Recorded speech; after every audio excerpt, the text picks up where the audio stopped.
Nagka-istorya na day mo? Bahin sa nahitabo na mo? Oo, gahapon lang. Anong kaibaw man ka? Iya ko gichatan. Pero ako ragisin. Nakipangutaan na ba? Ano man? Anong nabuhaton ni mo niyan? Tol. Dili ba obvious nimo? Kaibaw man ko nga laki sa laki. Pero, dapat ato ugapon sila respeto o dawaton. Kung sa sila. Kaya walang tayo mahimuan na. Kumaos na yung ilang kalipay, di ba? Pero tol, walay puki. Lubot sa lubot. Ganahan ka anak. Kaibaw ko pero, mo din ang kinahanglan kung nahigugma ang isa katao nimo. Kung ako lang imong pastoryahon, bahay na. Kay mao gyud ang kinahanglan jud. Kay gusto man ko magkapamilya. Gusto ko. Wala may makapugong nimo anak tol kung sa imong gusto. Ang sa ako lang ba kay dapat mo tagtag respeto nila. Labi na nawas rin na buhat nga daotan nato.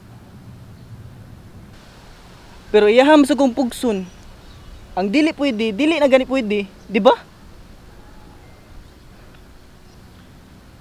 Pwede gyapon ang dili pwede. Basta nagigugmaay lang. Seryoso? Nagkagusto ka ni Ann? Tol, wake up! Lalaki sa lalaki? Ayaw ko ging nagbayot pug ka. Tol, dili importante ang kasirian sa tao. Kung gugma na ang hisgutan. Kimauran na ang naghatag nato og kalipay sa mga panahon na nag-inusara ta.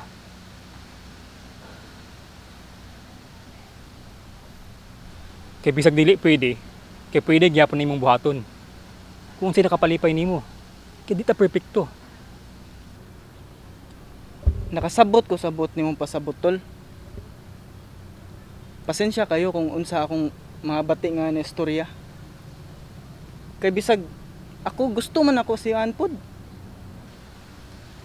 Pero mas gipili na ko ang magkapamilya. Kay mao man gyud akong kalipay. Di ba? Gets mo na. Kaya kung sino nakapalipay sa tao, dapat atong respetuon. Kung maudjud na iyang gusto, kay maudjud na. Kung naghatag kalipay nila. Kung gigugma gyud nimo si Antol, kaya akong respetuon imong desisyon. Kung mao man gyud kana imong kalipay. Salamat tol.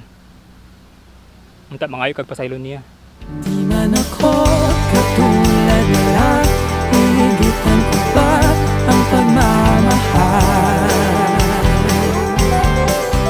Mag-isa ka lang sa puso ko. Pans? Mark?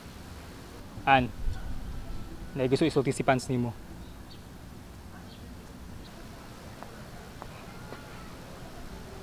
Unsa man ka na? Ann,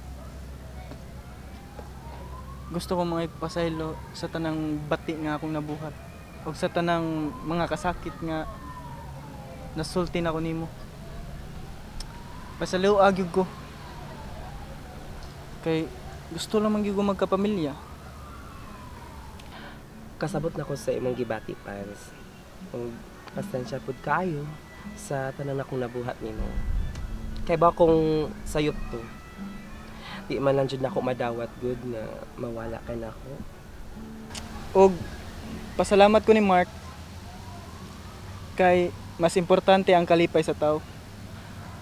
Maong angay na tong respetuon kung unsay kalipay nila ug ilang mga desisyon. Kaya ang pagrespeto sa tao, nakatag na nagkalipay. Mark, pasensya pod kaayo sa akong nabuhat nimo.